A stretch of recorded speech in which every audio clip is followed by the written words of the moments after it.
مگر مومنوں پر کشادہ ہے راہیں، پرستش کریں شوق سے جس کی چاہیں، نبی کو جو چاہیں خدا کر دکھائیں، اماموں کا رتبہ نبی سے بڑھائیں۔ نبی کو جو چاہیں خدا کر دکھائیں،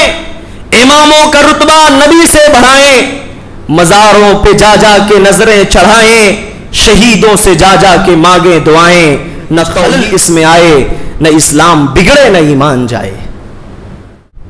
نبی سے محبت کی مثال ہمیں دیکھنی ہے،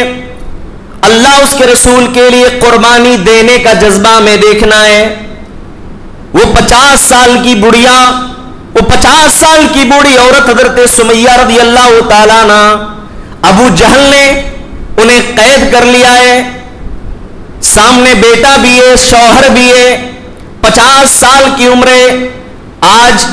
بہت ساری مسلمان بچیاں ارتداد کا شکار ہو رہی ہیں، اپنے مذہب کو تبدیل کر رہی ہیں، اسلام کو چھوڑ رہی ہیں۔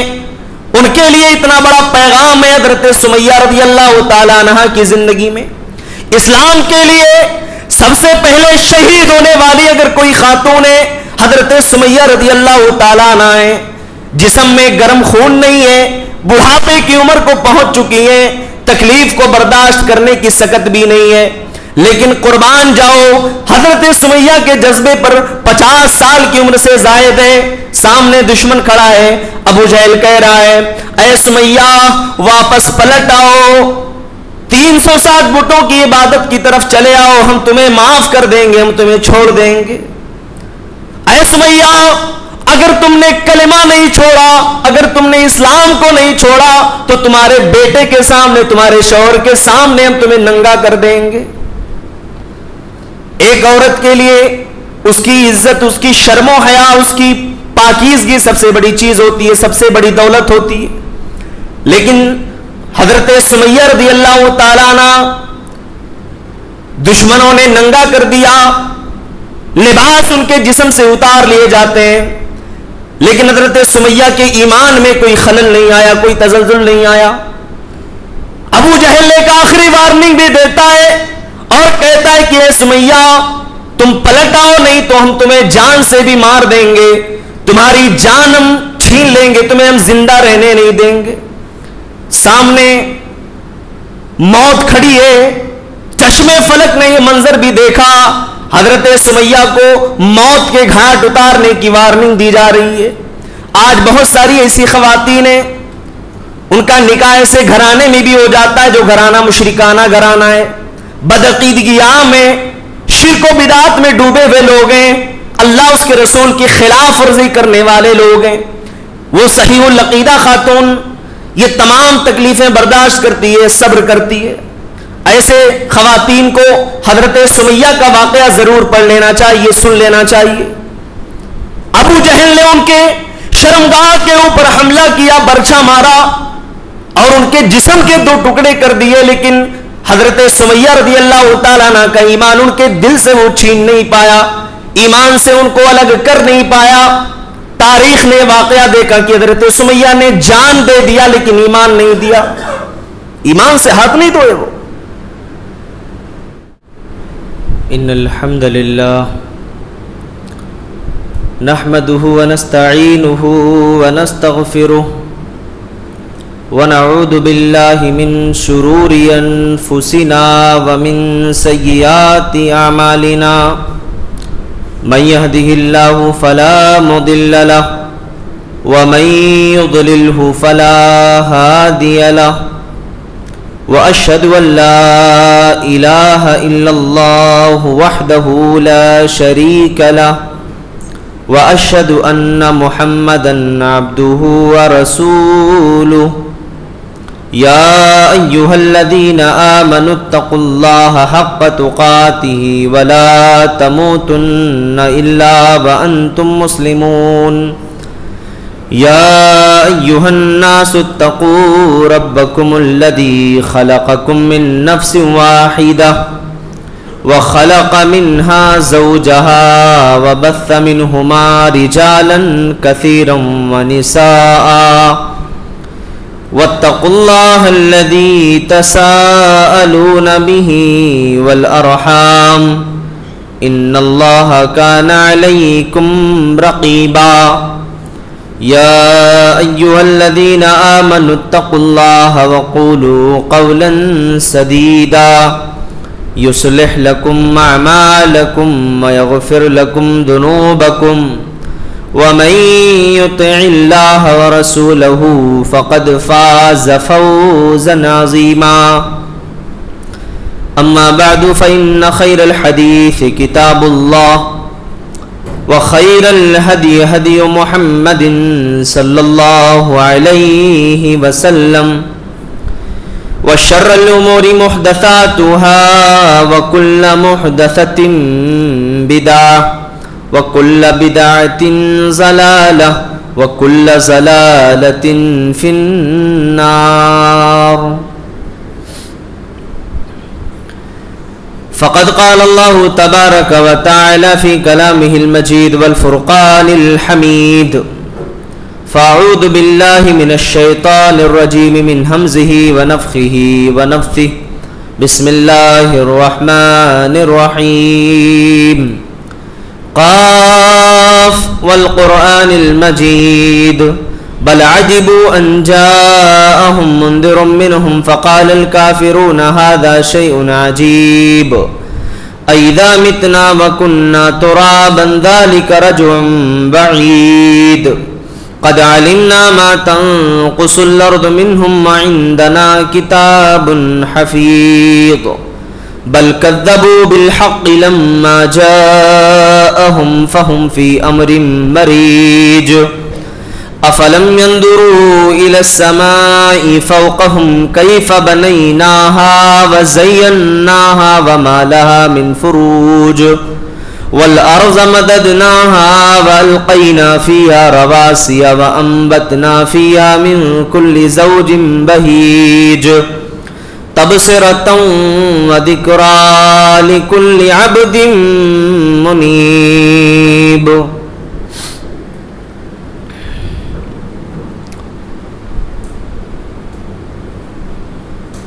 وقال الله تعالى في كلامه المجيد والفرقان الحميد أمن يجيب المضطر إذا دعاه ويكشف السوء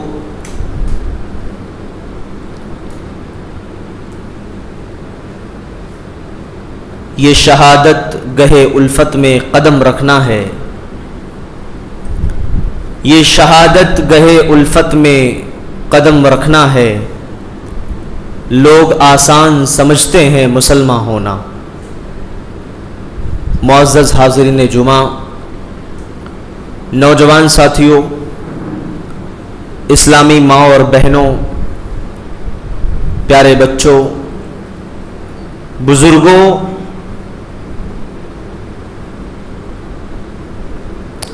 اللہ رب العالمین کے لیے ہر قسم کی حمد و ثنا، بڑائی، بزرگی، کبریائی لائق و زیبا ہے، جو ہم سب کا پالنہار ہے، خالق ہے، مالک ہے، رازق ہے۔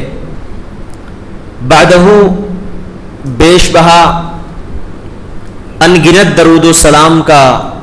نذرانہ ہو، بالخصوص ہمارے آخری پیغمبر تاجدار مدینہ جناب محمد رسول اللہ صلی اللہ علیہ وسلم کی ذات مطہرہ، مقدسہ، مصطفیٰ، مجتبیٰ پر، کہ جن کے آنے سے ہدایت ملی، گمراہی اور شرک کا خاتمہ ہوا، اور درود و سلام ہو بالعموم تمام انبیاء کرام علیہم الصلاۃ والسلام پر۔ حضرات، یہ بات ہم اور آپ بخوبی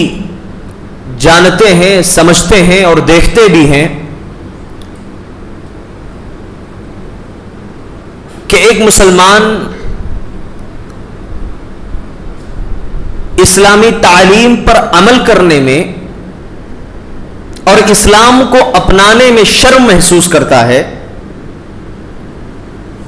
لیکن دنیا کے رسم و رواج کو اپنانے میں فخر محسوس کرتا ہے، جبکہ اللہ تعالی نے عزت اسلام کے اندر رکھی ہے۔ اسلامی تعلیمات کو اپنانے میں رکھی ہے، اسلام کے مطابق اپنے زندگی کو ڈھالنے میں رکھی ہے، اور اللہ تعالیٰ نے صرف عزت ہی نہیں بلکہ امن و امان بھی رکھا ہے کہ اگر کوئی اسلام کو مکمل اپناتا ہے، شرک سے، کفر سے، بدعات سے، خرافات سے، تمام رسوم و رواج سے توبہ کرتا ہے، اللہ کے دین میں آتا ہے، تو اللہ رب العالمین کا خاص فضل و کرم ہوتا ہے ایسے بندے کے اوپر، اور اللہ تعالیٰ اس کو امن و امان نصیب فرماتا ہے۔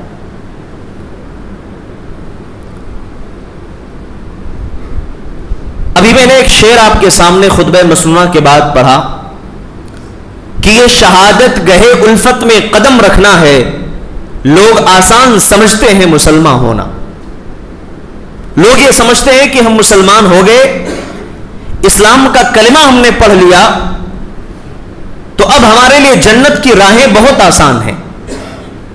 جنت کا راستہ بہت آسان ہے، وہ تو پھولوں کی سیج ہے جس پر چل کر کے جنت میں ہم پہنچ جائیں گے۔ جبکہ اللہ تعالیٰ قرآن میں اس کے برعکس کہتا ہے کہ نہیں، کلمہ پڑھنے کا یہ مطلب نہیں ہے کہ تم جنت کے راستے پر بہت آسانی سے چلے جاؤ گے، تمہیں کوئی مشکل نہیں آئے گی، کوئی تکلیف نہیں آئے گی، کوئی پریشانی نہیں آئے گی، دنیا میں کبھی مقہور نہیں ہوگے، بلکہ ایسا ہے کہ دنیا میں تکلیفوں کا، مصیبتوں کا سامنا تمہیں کرنا ہی پڑے گا، اور یہ صرف تم نہیں کرو گے بلکہ تم سے پہلے جو صحابہ، جو نبی کے چہیتے تھے، جن کو اللہ نے رضی اللہ عنہ کہا، ان کو بھی اس تکلیف سے ہو کر کے گزرنا پڑا، اور اس تکلیف کا سامنا انہوں نے کیا اور ان کو کرنا بھی پڑا۔ اللہ کے رسول سے محبت ہے، بڑی محبت ہے۔ نماز کے بعد کھڑے ہو کر کے اشعار پڑھ لینا، یہی نبی سے محبت ہے۔ نبی کا نام آ جائے اپنی انگلیوں کو چوم لینا، صرف یہی محبت ہم نے سمجھا ہے؟ اتنی آسان ہوتی ہے محبت؟ نبی کا نام آ جائے نعرے لگا دو، یہی محبت ہے؟ نبی کو مشکل کشا حاجت روا مان لو، یہی محبت ہے؟ محبت کو ہم نے سمجھا ہی نہیں ہے۔ محبت سمجھنا ہے، محبت جاننا ہے، کیسے کیا ہے صحابہ نے؟ تو اٹھاؤ صحابہ کی تاریخ، دیکھو حضرت خبیب رضی اللہ تعالی عنہ کو، صحابی رسول ہیں، نبی سے محبت ہے، اور نبی سے وہ محبت ہے کہ نبی کا نام آتا ہے تو اپنی انگلیوں کو چومتے نہیں، لیکن نبی کی بات آتی ہے، نبی کا فرمان آتا ہے تو اپنی گردنیں کٹانے میں بھی ذرہ برابر جھجک محسوس نہیں کرتے۔ یہ ہے محبت۔ حضرت خبیب رضی اللہ تعالیٰ عنہ، پھانسی کا اعلان ہو چکا، پھانسی کے پھندے پر لٹکنے والے، چاروں طرف سے دشمنوں کے گھیرے میں ہیں، کہیں سے بچ کر نکلنے کا کوئی راستہ نہیں ہے، سامنے دشمن کھڑا ہے، سامنے موت ہے۔ دشمنوں نے کہا کہ خبیب ایک آپشن ہے تمہارے پاس، بچنے کا ایک چانس ہم تمہیں دیتے ہیں، لیکن اس سے پہلے تم یہ بتاؤ تمہاری خواہش کیا ہے؟ انہوں نے کہا مجھے 2 رکعت نماز پڑھنے کی اجازت دی جائے، میں 2 رکعت نماز ادا کر لوں۔ حضرت خبیب 2 رکعت نماز پڑھ رہے ہیں، 2 رکعت جلدی مکمل کر لی۔ اس کے بعد کہا کہ دشمنوں، یہ 2 رکعت میں نے اس لیے جلدی نہیں پڑھا، جلدی اس لیے میں نے اس کو مکمل کیا تاکہ کہیں تم یہ تصور نہ کرو کہ موت کے ڈر سے خبیب نماز لمبی کر رہا ہے، موت کے دہشت میں خبیب نماز طویل کر رہا ہے، کہیں یہ تصور، یہ خیال تمہارے ذہن و دماغ میں بیٹھ نہ جائے، نماز اس لیے میں نے جلدی مکمل کر لی۔ 2 رکعت پڑھ چکے، دشمنوں نے کہا خبیب ہم تمہیں چھوڑ دیں گے، اپنے مذہب سے پلٹ آؤ، اپنے اسلام کو چھوڑ دو، کلمہ محمد کا پڑھا ہے، اپنے آبا اجداد کے دین پر آ جاؤ، ہم تمہیں آج بھی چھوڑنے کے لیے تیار ہیں۔ خبیب کے اس جواب پر، خبیب کے اس حوصلے پر، خبیب کے اس جذبے پر قربان جاؤ۔ کہا کہ دشمنوں تم یہ چاہتے ہو کہ میں اپنے دین کو چھوڑ دوں، تم یہ چاہتے ہو کہ میری جگہ جناب محمد رسول اللہ صلی اللہ علیہ وسلم ہوتے تو اچھا ہوتا، یہ بات میں اپنی زبان سے کہہ دوں، سن لو، کان کھول کر کے سن لو، خبیب ایک جان نہیں ہزاروں جانیں قربان ہے نبی کے لیے، ہزاروں جانیں قربان ہے اپنے رب کے لیے، لیکن خبیب کو یہ گوارا نہیں ہے کہ میرے نبی کے قدم مبارک میں ایک معمولی سا کانٹا بھی چبھ جائے، یہ مجھے پسند نہیں، مجھے گوارا نہیں۔ یہ ہوتی ہے محبت رسول۔ اس کو کہتے ہیں محبت, اس کو کہتے ہیں قربانی, اس کو کہتے ہیں اللہ اس کے رسول کے لیے مرنے مٹنے کا جذبہ رکھنا, جو صحابہ کے پاس تھا, جو صحابہ کے اندر تھا. آج کہا جاتا ہے نبی کریم صلی اللہ علیہ وسلم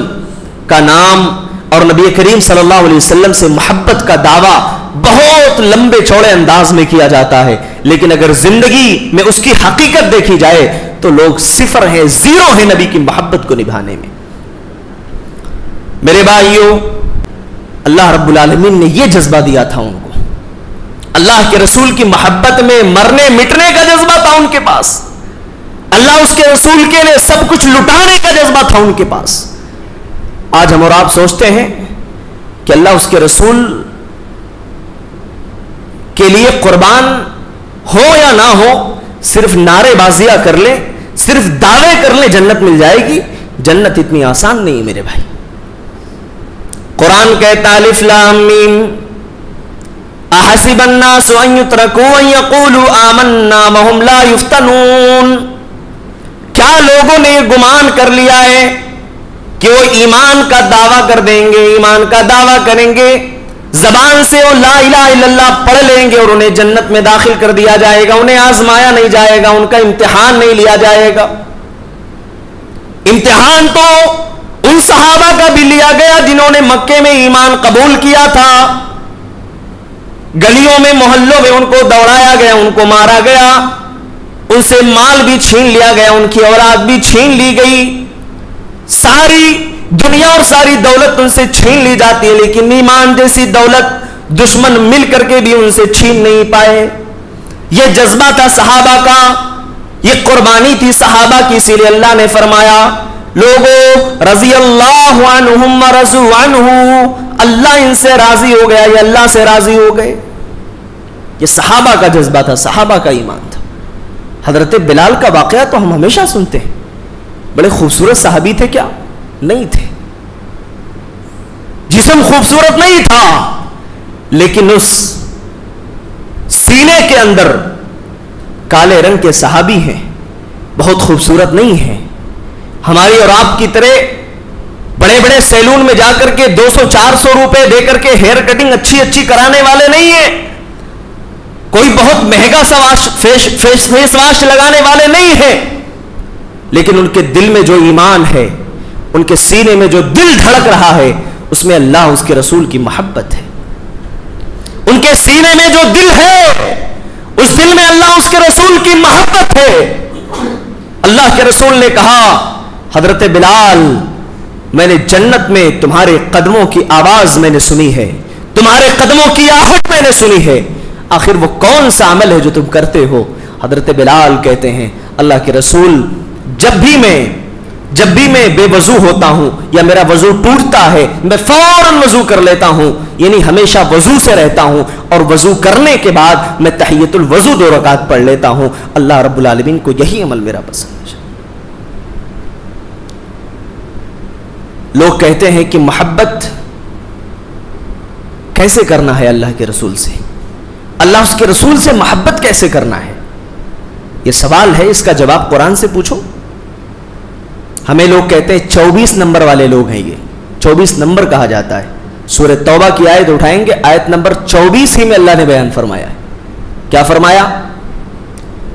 قل ان کان آباؤکم وابناؤکم واخوانکم وازواجکم وعشیرتکم واموال اقترفتموها, اے نبی آپ کہہ دیجئے اگر تمہارے باپ, تمہارے بیٹے, تمہارے بھائی, تمہاری بیویاں, تمہارا خاندان, یہ تمہارا مال, تمہاری وہ تجارت جس کے مندی اور جس کے ضائع ہو جانے کا تمہارے دل کے اندر ڈر ہوتا ہے, خوف ہوتا ہے, اللہ اس کے رسول سے زیادہ محبوب ہو جائیں, اللہ اس کے رسول سے زیادہ پسندیدہ ہو جائیں, تو انتظار کرو کہ کہیں تم پر اللہ تبارک و تعالیٰ کا عذاب نہ آ جائے. انتظار کرو کہیں اللہ کا عذاب تمہیں اپنی چپیٹ میں نہ لے لے. دنیا میں بھلا کون اپنے باپ سے محبت نہیں کرتا, کون اپنے بیٹوں سے محبت نہیں کرتا ہے, کون اپنے مال سے محبت نہیں کرتا ہے, کون اپنے فیملی اور خاندان سے محبت نہیں کرتا ہے. لیکن وہ لوگ کان کھول کر کے سنیں جو اللہ اس کے رسول کے فرامین کو, نبی کے احکامات کو اپنے خاندان والوں کی وجہ سے, اپنے فیملی کی وجہ سے, خاندان کے دباؤ میں آ کر کے چھوڑ دیتے ہیں, اللہ اس کے رسول کی تعلیمات کی کھلے عام دھجیاں اڑا دیتے ہیں. اللہ نے ایسے لوگوں کو وارننگ دیا ہے, کہا کہ اے لوگو فتربصوا, تم انتظار کرو, تمہارے اوپر کہیں اللہ کا عذاب نہ آ جائے, کہیں اللہ تمہیں فتنے میں عذاب کے اندر مبتلا نہ کر دے. اللہ رب العالمین نے یہاں محبت کرنے کا طریقہ سکھایا. محبت کیسے؟ ساری چیزوں سے بڑھ کر کے محبت ہونی چاہیے. کس سے؟ اللہ اس کے رسول سے. اللہ اس کے رسول سے محبت, کہ دنیا والے ناراض ہو جائیں چلے گا, دنیا والے تانے دیں چلے گا, اللہ اس کے رسول کی تعلیم اور اللہ اس کے رسول کی محبت میں کوئی کمی نہیں آنی چاہیے. اللہ اس کے رسول کی خلاف ورزی نہیں ہونی چاہیے. لوگ نبی سے محبت کا دعویٰ کرتے ہیں, نبی سے محبت کا دعویٰ اتنا بڑا ہوتا ہے, اتنا زیادہ غلو کر جاتا ہے کہ وہ نبی کو اپنا سب کچھ سمجھ لیتے ہیں, مشکل کشا بھی مان لیتے ہیں, حاجت روا بھی مان لیتے ہیں. کہتے ہیں کہ نہیں نہیں, نبی تو مدد کے لیے آتے ہیں, یا محمد یا رسول اللہ کے نعرے وہ لگاتے ہیں کہ نبی ہماری مدد کے لیے بھی آتے ہیں. تاریخ اٹھاؤ, غزوہ بدر کا واقعہ تمہارے سامنے. حضرت عمر ابن خطاب رضی اللہ تعالیٰ عنہ فرماتے ہیں, اللہ کے نبی صلی اللہ علیہ وسلم اللہ تبارک و تعالیٰ کے سامنے اپنے دونوں ہاتھوں کو اٹھائے ہوئے اللہ سے دعا کر رہے ہیں.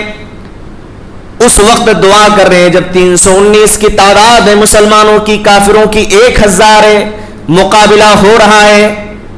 اگر مسلمان جیتے تو مسلمان غالب آ جائیں گے, مسلمان ہار گئے تو قیامت تک روئے زمین پر کوئی عبادت کرنے والا بچے گا نہیں, مسلمانوں کا صفایا ہو جائے گا, خاتمہ ہو جائے گا. اللہ کے رسول دعا کر رہے ہیں, اے اللہ اللہم انجز لی ما وعدتنی, اے اللہ جو تو نے مجھ سے وعدہ کیا تھا اس کو پورا فرما دے. اللہم آتی ما وعدتنی, اے اللہ جو تو نے مجھ سے وعدہ کیا تھا اس کو پورا فرما دے. اے اللہ اللہم انتہلک ہذہ العصابۃ فی الارض لا تعبد یوم القیامہ, اے اللہ اگر مسلمانوں کی چھوٹی سی جماعت مار دی گئی, قتل کر دی گئی, روئے زمین پر قیامت تک تیری عبادت کرنے والا کوئی نہیں بچے گا. کہتے ہیں حضرت عمر ابن خطاب رضی اللہ تعالیٰ عنہ اللہ کے رسول دعا کر رہے ہیں, آپ بار بار یہ الفاظ دوہرا رہے ہیں. حضرت ابو بکر آئے, کہا اللہ کے رسول آپ بس کیجئے, آپ نے تو بہت دعا کر لی, اللہ ضرور آپ کی دعا کو سن لے گا. آپ اپنے ہاتھوں کو اٹھائے ہوئے ہیں, آپ کی چادر زمین پر گر جاتی ہے. حضرت ابو بکر اس چادر کو اٹھا لیتے ہیں, آپ کے کندھے پر ڈال دیتے ہیں, آپ سے چمٹ جاتے ہیں, رونے لگتے ہیں. اللہ تعالیٰ فوراً آیت کریمہ نازل فرماتا ہے کہ وہ نبی اپنے رب سے دعائیں کر رہے تھے, وہ نبی جو اپنے رب سے اپنی حاجتیں اور منتیں مانگ رہے تھے, اللہ نے آسمان سے 1000 فرشتوں کو نازل فرما دیا اپنے نبی کی مدد کے لیے, صحابہ کی مدد کے لیے. 1000 فرشتے زمین پر آئے اور صحابہ کہتے ہیں ہمارا دشمنوں سے مقابلہ چل رہا تھا, تلوار ہمارے ہاتھ میں تھی, دشمن پر ہم وار کر نہیں پاتے تھے, لیکن اس کا ہاتھ پہلے ہی کٹ جاتا تھا. اس کے گردن پر وار کرنے کے لیے سوچتے تھے, اس کی گردن پہلے قلم ہو جاتی تھی. یہ فرشتے تھے اللہ کی مدد کے لیے, اللہ تعالیٰ نے مدد کے لیے اتارا تھا. قرآن اٹھاؤ, حضرت ایوب رضی اللہ تعالیٰ عنہ, قرآن کہتا ہے وَأَيُّوبَ إِذْ نَادَىٰ رَبَّهُ نِدَاءً خَفِيًّا, ایوب علیہ السلام نے اپنے رب سے دعا کی, اپنے رب سے دعا کی. کیا کہا؟ انی مسنی الضر وانت ارحم الراحمین, اے اللہ مجھے ضرر پہنچی ہے, مجھے تکلیف پہنچی ہے, مجھے بیماری پہنچی ہے, تو ارحم الراحمین ہے. حضرت یونس علیہ السلام کو دیکھو مچھلی کے پیٹ میں, لا الہ الا انت سبحانک انی کنت من الظالمین, اے اللہ تیرے علاوہ کوئی سچا معبود نہیں, تیرے علاوہ کوئی عبادت کے لائق نہیں, اے اللہ میں ظالموں میں سے تھا. اللہ نے مچھلی کے پیٹ سے ان کو نجات دی. میرے بھائیوں بہت سارے نبیوں کے واقعات ہیں، بہت سارے نبیوں کے واقعات ہیں، جب بھی وہ تکلیف میں ہوتے ہیں، پریشانی میں ہوتے ہیں، اللہ سے دعا کرتے ہیں، اللہ سے اپنی حاجتیں مانگتے ہیں، ضرورتیں مانگتے ہیں۔ یہ کتنا بڑا ظلم ہوگا، یہ کتنی بڑی زیادتی ہوگی کہ ایک انسان اللہ تبارک و تعالیٰ کو چھوڑ کر کے اس کی عبادت کرے، اس مخلوق کی پوجا کرے جو مٹی سے بنائی گئی ہے، اس خالق کو چھوڑ دے، اس کے فرامین کو چھوڑ دے اور اس کی پوجا کرنے لگے جو مٹی سے پیدا کی گئی ہے، جو زمین میں معمولی سے ذرے کے بھی مالک نہیں ہے، جو زمین میں کھجور کی گٹھلی کے اوپر باریک سی جھلی کے بھی مالک نہیں ہے، جو ہر چیز کے محتاج ہیں، مخلوق اس اللہ کو چھوڑ کر کے اس غیر اللہ کی پوجا کرے، اس کے سامنے سجدہ کرے، یہ کتنی بڑی ناانصافی ہے، یہ کتنا بڑا ظلم ہے۔ محبت رسول کو ہم نے سمجھا نہیں، اللہ کی محبت کو ہم نے جانا نہیں۔ میرے بھائیوں، اسی لیے کسی شاعر نے کیا ہی خوب کہا تھا کہ کرے غیر گر بت کی پوجا تو کافر، کرے غیر گر بت کی پوجا تو کافر، جو ٹھہرائے بیٹا خدا کا تو کافر۔ یہ ہمارا حال ہے میرے بھائی۔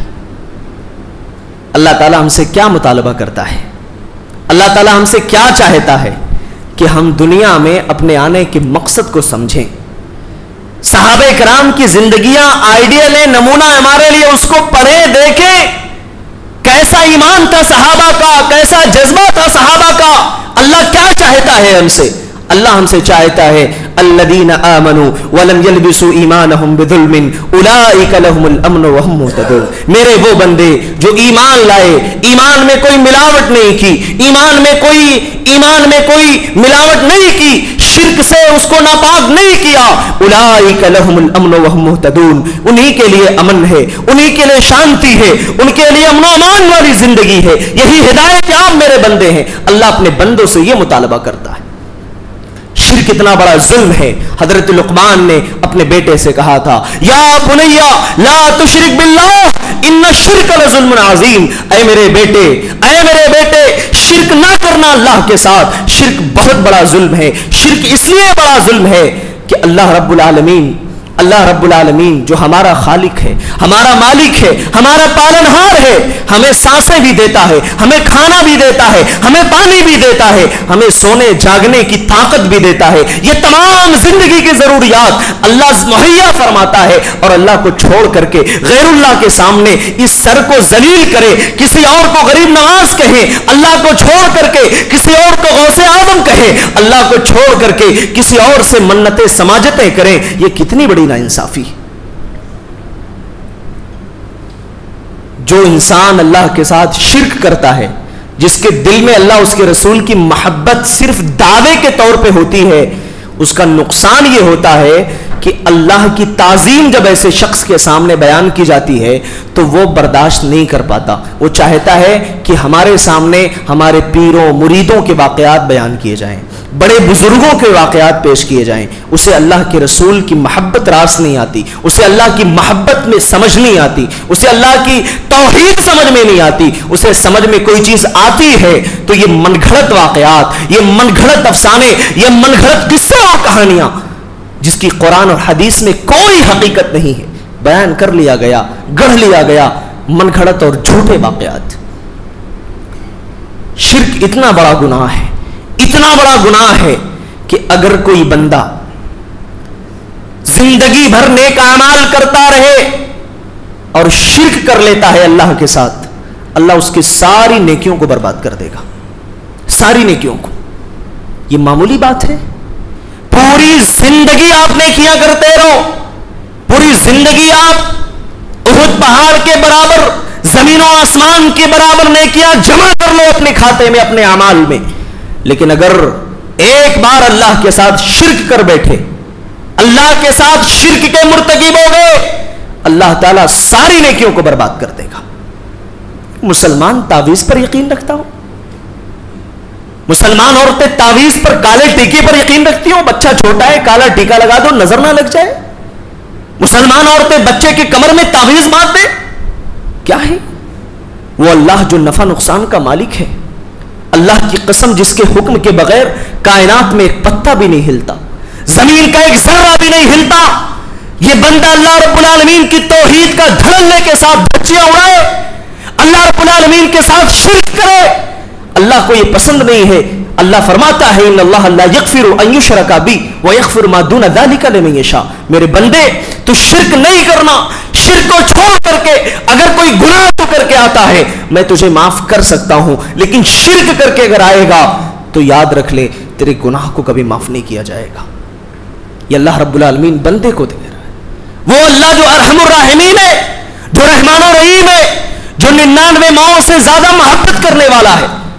جو اللہ دنیا میں ایک محبت کا ایک حصہ اللہ نے نازل کیا اور اپنے پاس 99 حصے اللہ نے رکھے، وہ اللہ کہہ رہا ہے بندوں سے اگر شرک کرو گے، اللہ اس کے رسول کی محبت کو نہیں سمجھو گے تو سن لو کان کھول کر کے کہ تمہارے سارے اعمال کو میں برباد کر دوں گا، ضائع کر دوں گا، تمہارا کوئی بھی عمل تمہیں فائدہ نہیں پہنچا سکتا ہے۔ مسلمان کسی چیز کا ارادہ کرے، کسی کام کا ارادہ کرے، اللہ رب العالمین کے شرک کے ساتھ، غیر اللہ کے پکارنے کے ساتھ، منتیں سماجتیں غیر اللہ کے لیے، غیر اللہ کے نام پر ذبح جانور ذبح کرنے کے ساتھ، اور پھر یہ ارادہ رکھے، یہ نیت رکھے کہ میرے مال میں برکت ہوگی، میرے کاروبار میں برکت ہوگی، اللہ رب العالمین ایسے کاروبار میں کبھی برکت نہیں دیتا ہے۔ برکت کا مطلب سمجھتے ہو؟ اس میں سکون ہوتا ہے، اطمینان ہوتا ہے، غنا ہوتی ہے۔ اللہ تعالیٰ دل کا غنی جس بندے کو بنا دے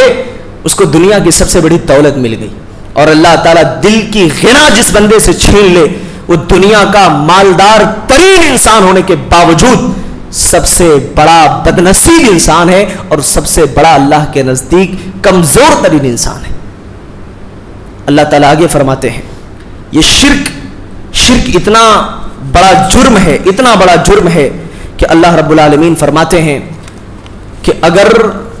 شرک کرنے والا دنیا کے اندر اللہ تعالیٰ کے ساتھ شرک کرتا رہا، عظیم جرم ہے، عظیم گناہ ہے، لیکن مرنے سے پہلے، موت سے پہلے اللہ کو راضی کرنے کے لیے دل سے کلمہ پڑھ لے، زبان سے لا الہ الا اللہ محمد رسول اللہ کا اقرار کر لے، اللہ فرماتا ہے کہ میں ایسے بندے کو معاف کرنے کے لیے تیار ہوں۔ سبحان اللہ۔ اور صرف اللہ معاف نہیں کرے گا، اتنی بڑی غلطی ہو گئی، اتنا بڑا گناہ ہو گیا، اللہ فرماتا ہے جا میرے بندے تیرے سارے گناہ، تیرے سارے خامیاں، تیری ساری معصیات کو میں نیکیوں میں بدلنے کے لیے تیار ہوں۔ اللہ ان برائیوں کو نیکیوں سے تبدیل فرما دے۔ یعنی اللہ کو توحید اتنی پسند ہے کہ بندہ اس کا اقرار کرے تو اللہ برائیوں کو نیکیوں میں بدلنے کے لیے تیار، اور اللہ کو شرک اتنا ناپسند ہے کہ بندہ اگر ایک بار شرک کر لے تو اللہ ساری نیکیوں کو برباد کر دیتا ہے، ایک بھی نیکی اس کی بچتی نہیں، ایک بھی نیکی۔ میرے بھائی ہمیں اللہ اس کے رسول کی محبت کو سمجھنا ہوگا، اللہ کی توحید کو ہمیں سمجھنا ہے، شرک کی خطرناکی اور شرک کے نقصانات کو سمجھنا ہے۔ اللہ کے لیے اس چیز کو سمجھیں، ہمارا ایمان اللہ پر جس دن مضبوط ہو جائے گا، اللہ کی قسم کھا کر کے کہتا ہوں اس دن زندگی کی 99% پریشانیاں فوراً دور ہو جائیں گی، کیونکہ آدمی جب اللہ پر یقین رکھتا ہے نا، تقدیر پر ایمان مضبوط ہوتا ہے، تو جب اسے تکلیف آتی ہے تو یہ یقین ہوتا ہے کہ تکلیف دینے والی ذات اللہ کی ہے، دور کرنے والی ذات بھی اللہ کی۔ اللہ نے اگر آج بیمار کیا ہے تو کل شفا وہی دے گا، اللہ نے آج اگر مال لیا ہے کل وہی دے گا، اللہ نے آج اگر حالات تنگ دست ہے کل اللہ خوشحال بنائے گا، اگر آج پریشانی آئی ہے کل خوشحالی آئے گی، یہ اس کے دل میں یقین ہو جاتا ہے، ایمان بڑھ جاتا ہے، وہ مزارات کے چکر نہیں کاٹتا، وہ چادریں نہیں چڑھاتا، وہ غیر اللہ کے نام پر نیازیں نہیں مانگتا، نظر و نیاز پیش نہیں کرتا، غیر اللہ کے سامنے منتیں سماجتیں نہیں کرتا، اس کی پیشانی کبھی جھکتی ہے تو وحدہ لا شریک کے سامنے، اس کی پیشانی کبھی جھکتی ہے تو عرش والے کے سامنے وہ غیر اللہ سے کبھی مدد نہیں مانگتا، وہ صرف اللہ سے مدد مانگتا ہے۔ میرے بھائی اللہ رب العالمین کی عظمت کو ہمیں سمجھنا ہوگا، اللہ تعالیٰ کی محبت کو ہمیں سمجھنا ہوگا، اللہ کی توحید کو ہمیں سمجھنا ہوگا۔ آئیے اللہ تعالیٰ سے مل کر کے دعا کریں، اللہ تعالیٰ ہم سب کے پاس جو عظیم ایمان کی دولت ہے اللہ اس دولت کو سلامت رکھے۔ اللہ تعالیٰ جو گناہ اور نافرمانیاں سرزد ہو جا رہی ہیں، اے اللہ ان گناہوں اور معصیات کو معاف فرما دے، اے اللہ عفو درگزر کی چادر پھیر دے، اے اللہ جو بھی خطا کار ہیں، گنہگار ہیں، شرک و بدعات میں مبتلا ہیں، اللہ ان مسلمانوں کو تو ہدایت نصیب فرما دے۔ اے الہ العالمین انہیں اپنی محبت کو، رسول کی محبت اور رسول کی عظمت کو سمجھنے والا بنا دے۔ اے اللہ جو بیمار ہیں، پریشان ہیں، اللہ ان کی بیماریوں کو دور فرما دے۔ اے اللہ انہیں شفائے کاملہ عاجلہ نصیب فرما دے۔ اے اللہ جب تک ہمیں زندہ رکھ، ایمان کی، اسلام کی عظیم دولت سے مالا مال رکھ۔ اے اللہ جب ہمارا خاتمہ ہو ایمان پر ہو، آمین تقبل یا رب العالمین۔